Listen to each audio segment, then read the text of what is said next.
Hi everyone, welcome to Dharma Herbs Dose of Dharma, and this is a dose of Dharma for today. So, some people ask about, some people may have questions about, what are the qualities of good relationships, or what are the things that we can do to foster or cultivate good relationships. So, according to Buddha's teachings, of course, there's a lot to talk about. But one of the most famous and commonly applied is the four qualities of good relationships. So first one is generosity. Second one is loving speech. The third one is beneficial conduct. And the fourth one is impartiality. So you may be wondering, so what are these things? So let's talk about generosity.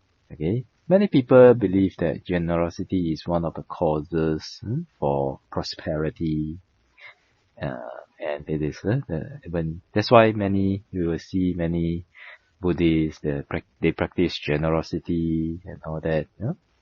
And also generosity has been regarded as one of the easiest wholesome deeds to practice for a person.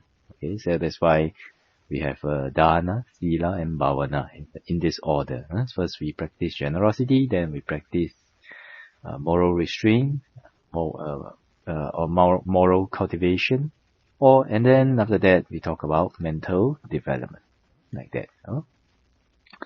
So for generosity,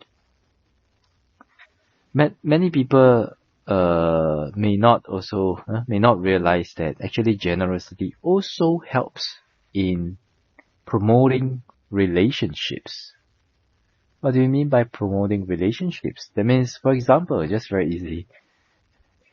When you go home, if your wife gives you something that you have been wanting for a long time, or if your husband gives you something that you have been wanting for a long time, you feel happy, isn't that so?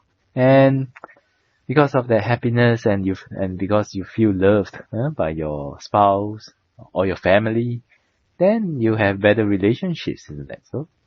So, yeah, actually generosity is also one of the factors to promote good relationships. That's why in some of the suttas, according to Buddha's teachings, there are some ways that some specific suggestions that how a husband should treat the wife and how the wife should treat the husband. Then in those qualities of how a husband should treat a wife and how a wife should treat the husband, they also talk about giving gifts. Should honor them with gifts and all that. The husband should give the wife suitable jewelries and ornaments in order to make them, in order for them to be beautiful and like that. So when both sides of the relationships, on both sides of the relationship, is that they're in the relationship with a mind to give to the other and to the relationship itself, then you'll find that this kind of relationship is more sustainable.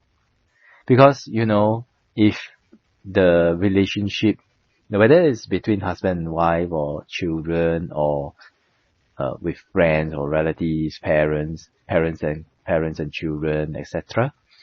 If one party keeps giving and one party keeps taking, then sometimes we find that this kind of relationship may not last that long. Of course, some may last long, but generally doesn't seem that long. Why? Because the relationship will depend on how much the giving party can give, right? And whether he can satisfy the other party who keeps wanting. So if we look at it with common sense, then if the giving party does not fulfill the need of the party who wants, then gradually there may be a possibility that that will be one of the reasons for them to have arguments, to have disagreements, right? Yeah, this is very natural, isn't it? So yeah, so generosity is really one of the qualities that foster good relationships, and sometimes it can even turn enemies into friends. But of course, we do it with sincerity, not with hopefully not with ulterior motives. If you're someone who likes to manipulate people, and you give a gift to people with the intention of manipulating them, then it's no good, no? It's actually reduce a lot of the wholesome karma that is created. And that is not a gift. That is a transaction and a means to control people, right? That's not a gift, right? So practice generosity within your family and with others. Then you'll find that this will help you to have good relationships in the long run. And sometimes when you practice generosity to your enemies or people that you dislike also, then you'll find that your feelings of enmity may change towards that person. Of course, in practice, it's not that easy to do. Not that easy to practice generosity towards your enemies or the people that you dislike. But I would recommend you to try it. And when you are doing it, 99% of the cells in your body is like pulling you away from that person. But if you have that 1%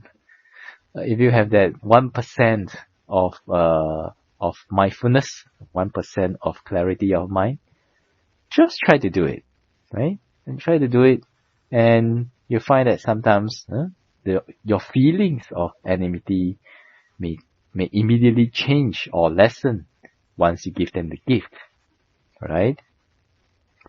So, but it also depends. If you give them a gift, if you buy them coffee or something like that, and if they use that as something to take revenge on you or to laugh at you or something like that, then it is not necessary to do that. Alright? Yeah, because so when we are practicing generosity, we also have to consider, if we give them the gift and it makes them worse, then why should we give them the gift, right? We are harming them in this sense, like that, So it has to be done wisely with the consideration whether it will make the situation better, or with the consideration that whether they will react with wholesomeness or unwholesomeness, like that. And sometimes we don't know, so we just have to try. Alright?